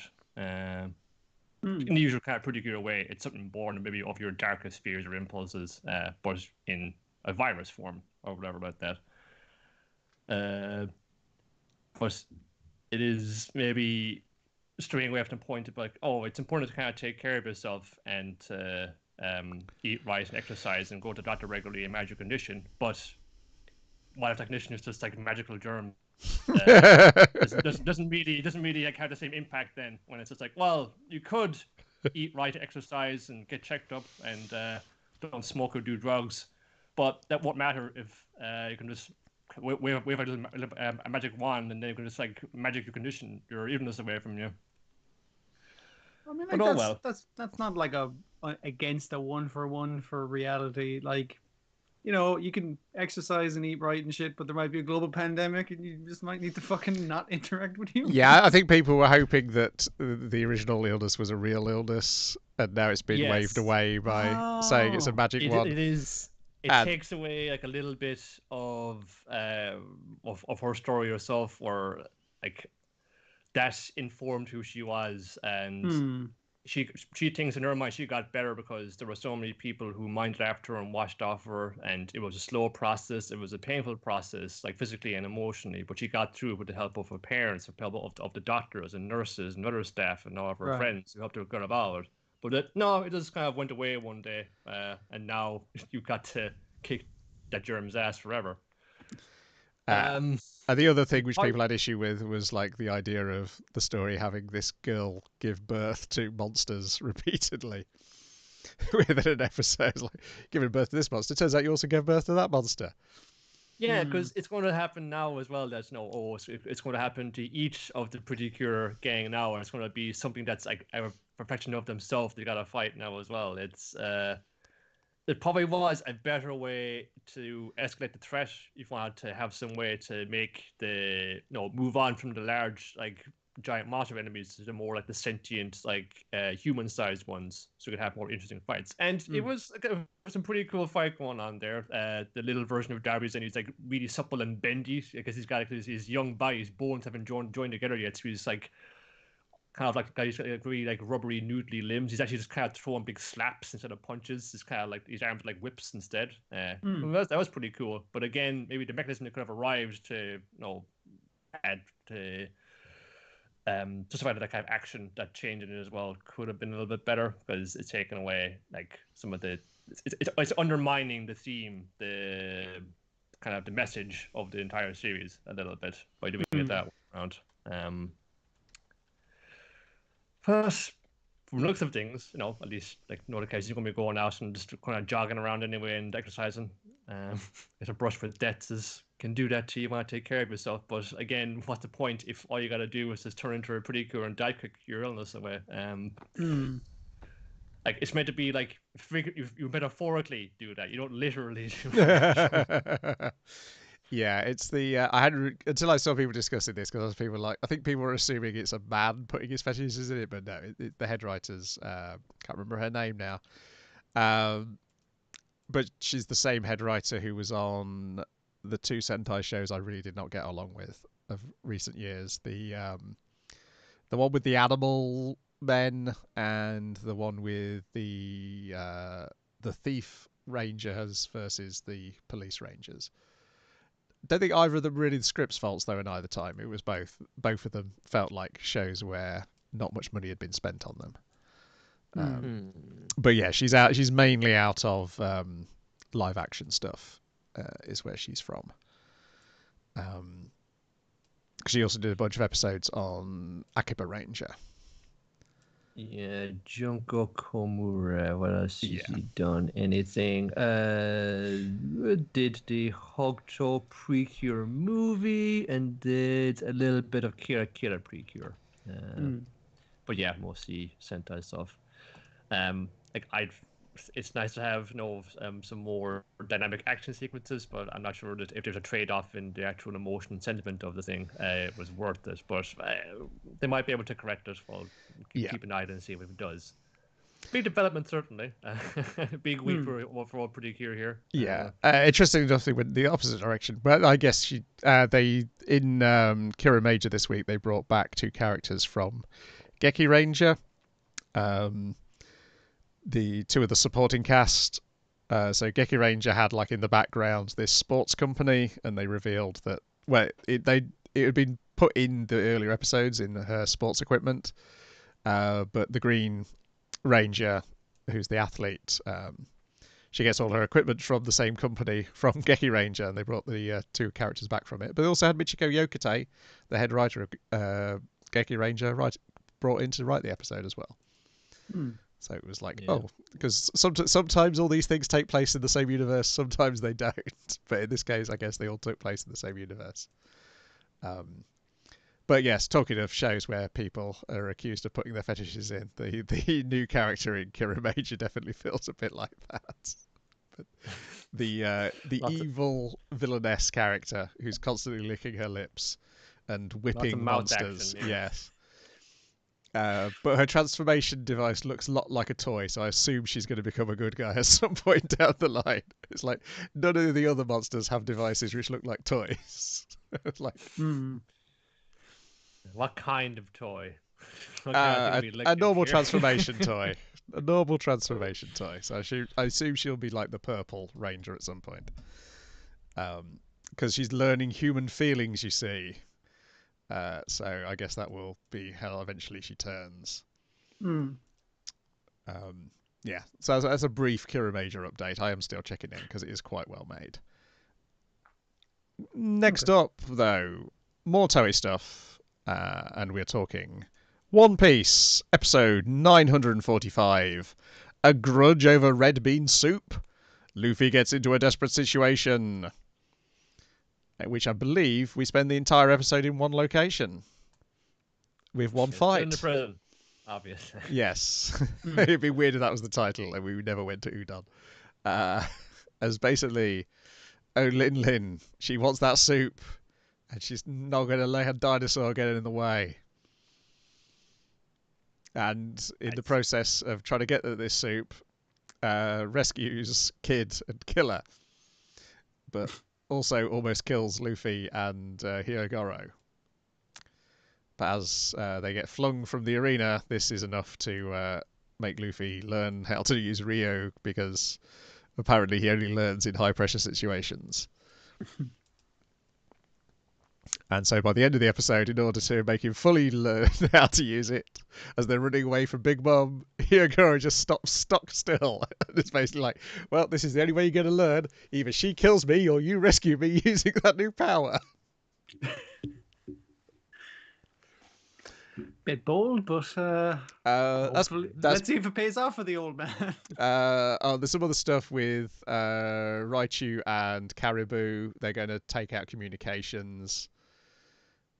I think that's it, though. I think it's pretty much it. On the sidelines, Okiku and Chopper are just staring at the carnage which is happening, because it's mainly Big Mom beating up Queen. Which was not as exciting as I'd been led to believe, but the Rio transformation is pretty good, though. I think folks are just who maybe hadn't been following the comic, just been following maybe just watching the TV show, were just didn't expect the dinosaur or that kind of dinosaur that are up. Like, wow, cool. The most fun bit of the fight is swinging him around the arena. But yes, I really like the visual effects for the Rio of like the it's almost like cherry blossom flowing through his body.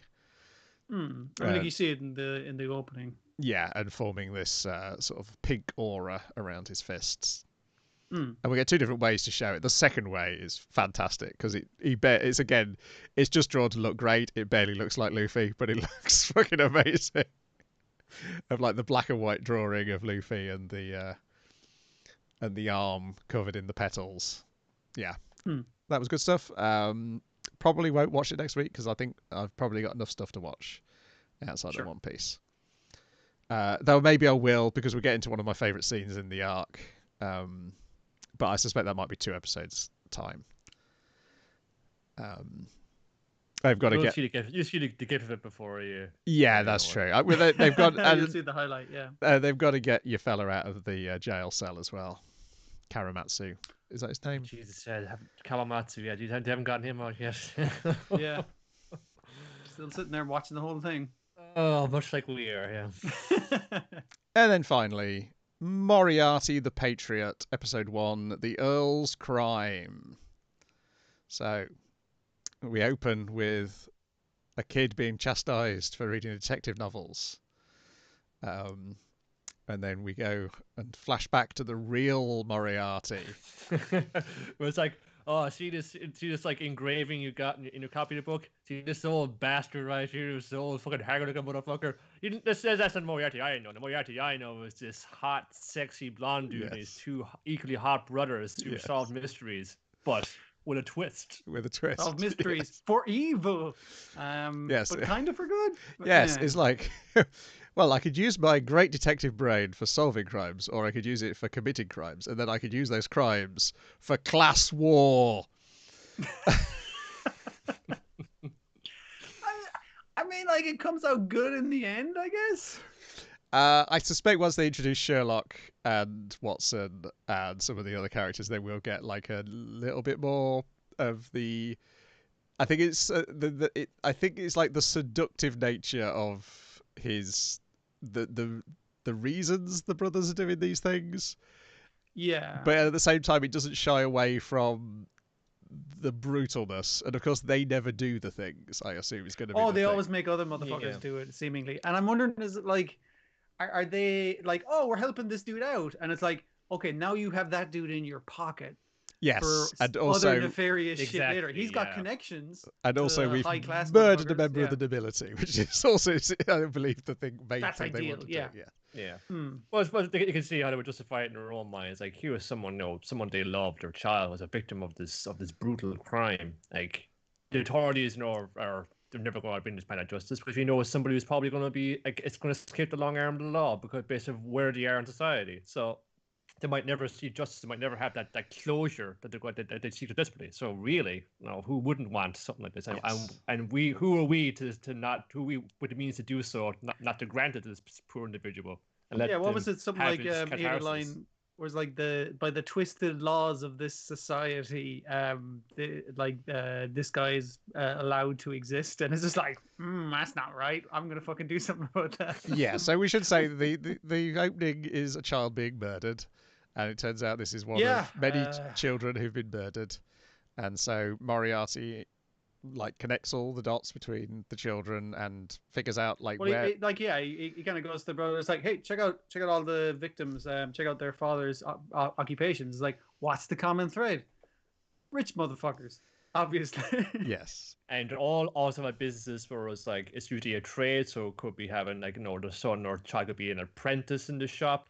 But it's never any trade. Like he points out, like a rich man wouldn't buy his own beef in the butcher. Yeah. But he would go to the jewelers. He would go to the tailors. Yeah. Yeah, and you go to stables. You get the stable boys there. Even if you go to the gentleman's club, you're going to probably have a messenger boy to bring you messages, from somebody trying to send letters to you. So there's another outlet. The guy who's his butler is like, but brother, what about this guy? This guy was a street urchin, and he's like, yes, that's the one clue that'll solve the crime. So he has to hunt down where the street urchin used to ply his trade, I guess.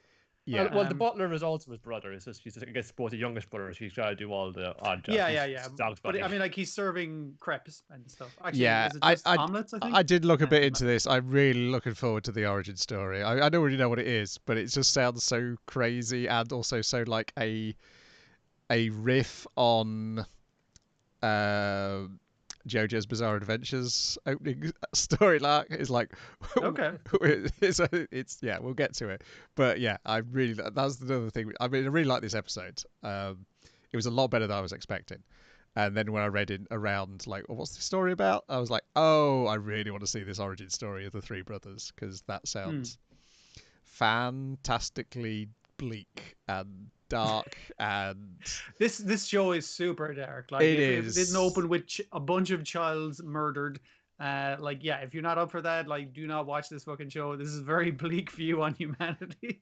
But it feels so much better than the way Akudama Drive handles that. I enjoyed Akudama Drive, but I get where your problem is.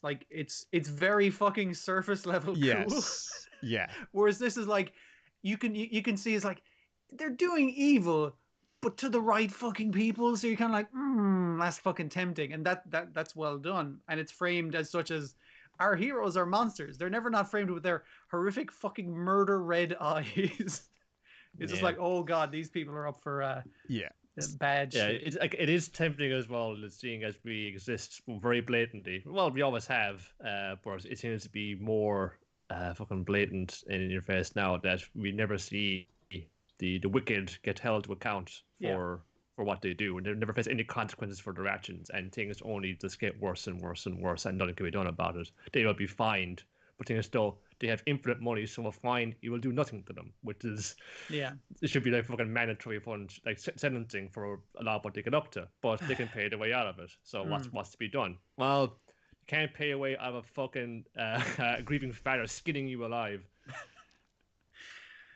They follow up the leads. He finds a kid who's bad at playing an accordion. I was like, okay, hey kid, where'd you get that accordion? I got it off my friend who died, so I inherited his business.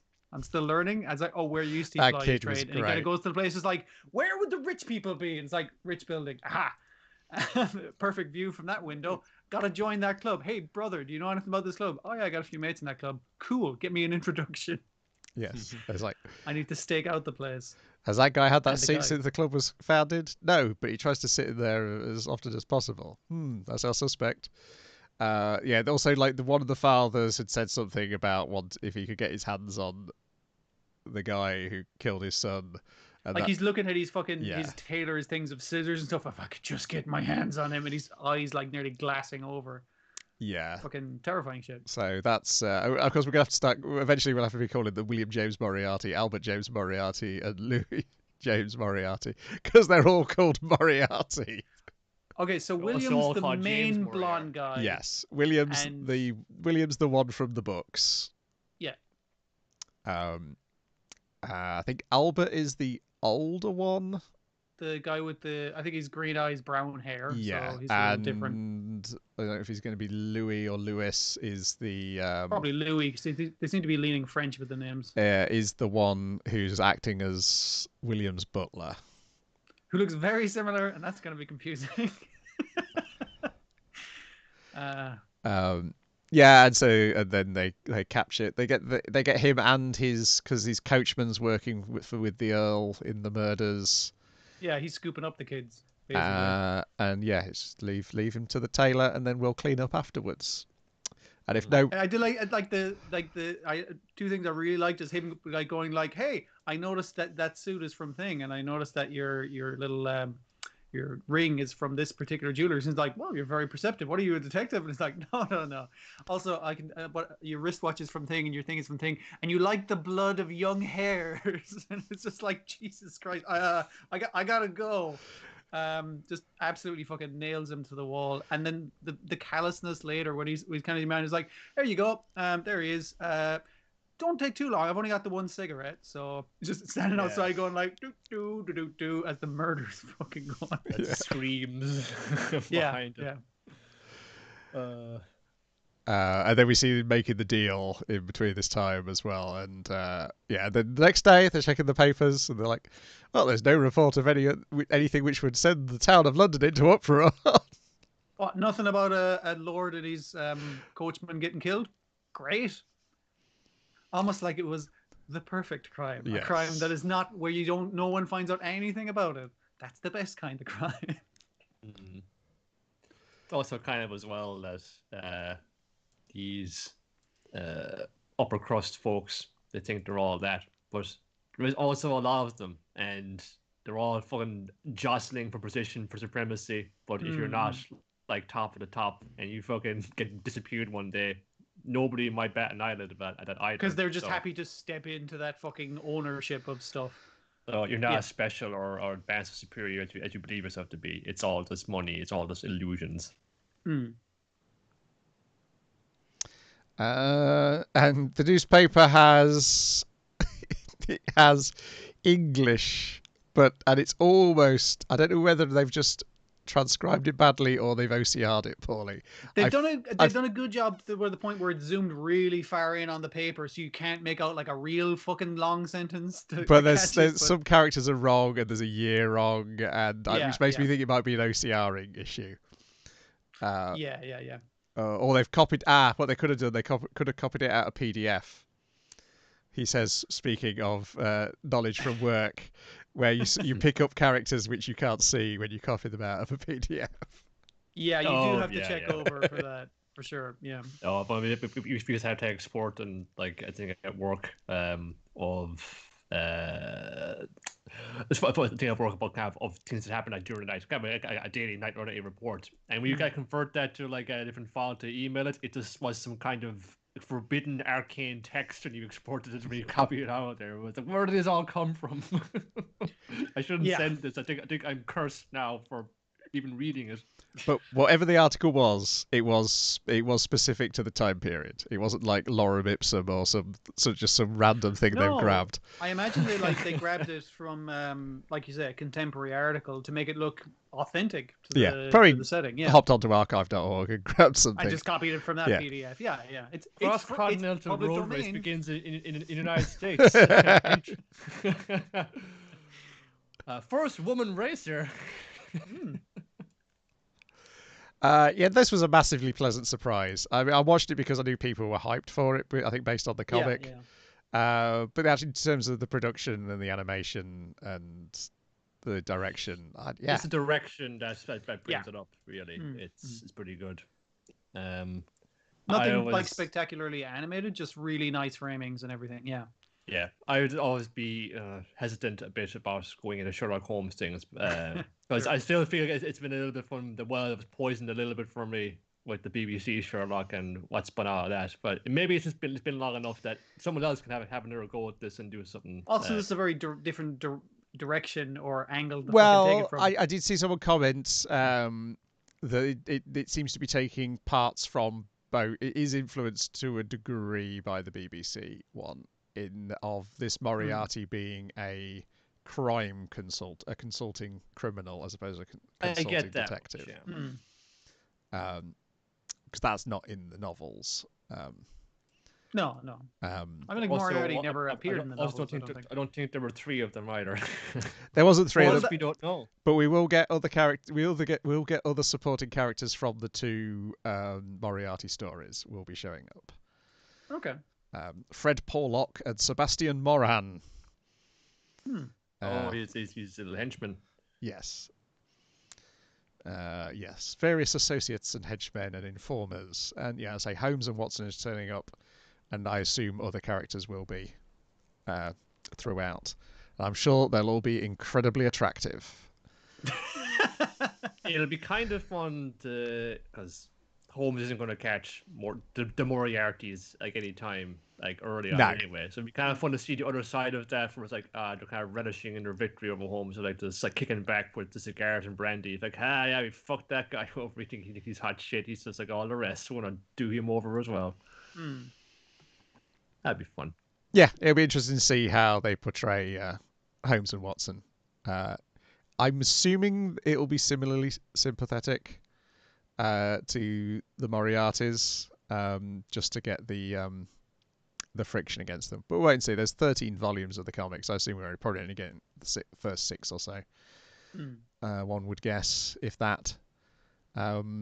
Looking forward to watching more of this. This is definitely on my list of things to watch. So I think I'm going to go with Kamuy, Jujutsu Kaisen, Dragon Quest, Gymnastic Samurai, Moriarty the Patriot, and I'll say maybe Mr. Osamatsu next week, because I've already watched most of that. Yes. That's right. That's out now as well. One thing that was catching me about the Taiso Samurai, is it with a Z or an S? Because I've seen conflicting things like... I'm just going to call it Gymnastic Samurai because that's what they're calling it on Funimation from now. Yeah. It's easier. Yeah. Yeah, I've seen it with the S and the Z, yes. Mr. Osamatsu is out, and we'll talk about that next week, but I was pleasantly surprised how much I've enjoyed the first episode, because I was like, is it going to work for me? And it kind of... it kind of addresses that question. I think they went into making the first episode of the new series by assuming that everyone was thinking similar. Well, no, everyone was thinking similarly. Is it still going to work? Yeah. Okay. But we've got that to look forward to. I think that's the last thing new, at least on my radar, for next week. Yeah. There's other things I might just look at that came out since I didn't have time for. See if there are any great shakes. Yeah, there's a couple of things which I was tempted to look at, but it's finding the time, and this week I'm not sure I have the time. Sure. Yeah. I'd be remiss before we close out not to mention that we've got went past it quick there, but the ending sequence to Jujutsu Kaisen is some fresh shit. Yes, it is. No, yes. Good point. It is, yes. We should, the other, again, it's making my point about Hypnosis Mike for me. Exactly. It sounds fucking great. Yeah, exactly. But, but even Gymnastic Samurai, with the rapping actors in that, is still better than Hypnosis Mike was. But this has got a real rapper on it, and it's the guys who did one of the Beastars songs, I believe. The opening to Beastars, isn't there? I don't know Beastars. I just know when I looked up the song, everyone was talking about Beastars. Must be, because that's the only thing that has got raps in it that I can remember, at least. Yeah. I'm not sure the rapper's on that, but because the rapper's not part of the band, he's with it's the band featuring the guy doing the rapping on that song. Okay. It looks really fucking glass as well. It's like this the sort of rough marker coloring in. Colored in with markers, yeah.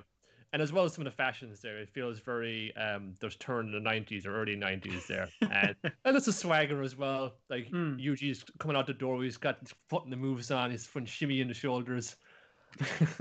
Even when Kugisai comes out, it's just like aren't the shopping bag, she's still like doing a little bit of kind of moves with that. So it's only really Fushiguro was just trying to, I'm too cool for this. I'm not going to dance.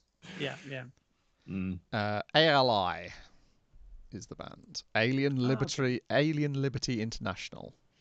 Oh, I love when they do that. I used to learn about an old fucking dub act called UFO, United Future Organization.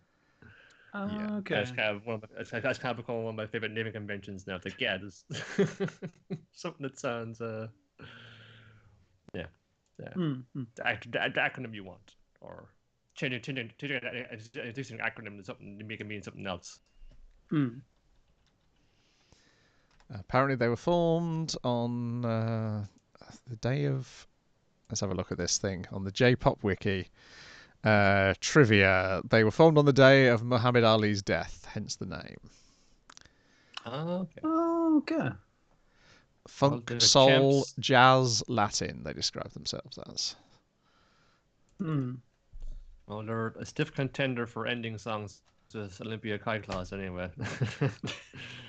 Yeah, I think it would work really well when it's a sudden moment of light against whatever terrible thing an episode's going to end on. Yeah. It'd be really inappropriate when it busts into that. It'll just make it hit all the harder. It's like, happy dancing time. It's like, all these people are dead. Aklo is the rapper, though. Lost in Paradise by ALI featuring Aklo. It's in my head again, and it'll be yours too, dear listener, when you eventually get around to watching it, based on our recommendation, of course. Righty-ho. When shall we three meet again? Is it Wednesday? Wednesday. It could be Tuesday, because I am off of work. We could even start earlier. We could even go on Monday if you wanted to. I'll talk with you a bit more about that off mic, of course. Okie dokie. So pencil in for Tuesday then. We'll pencil in for Tuesday. Okay. Anything coming up on Secret of the Sailor Madness that the viewers and listeners need to know about? Well, they should have a listen right now. We've got mutual pal, the inevitable of Ace Comicals, over to help us talk about the closing chapter of Samurai Jack the Final, which was we've had a deal on 5 years ago, talk about this original cartoon, which we concluded that it didn't need an ending, but here we are in the year of All Out 2020 talking about it again.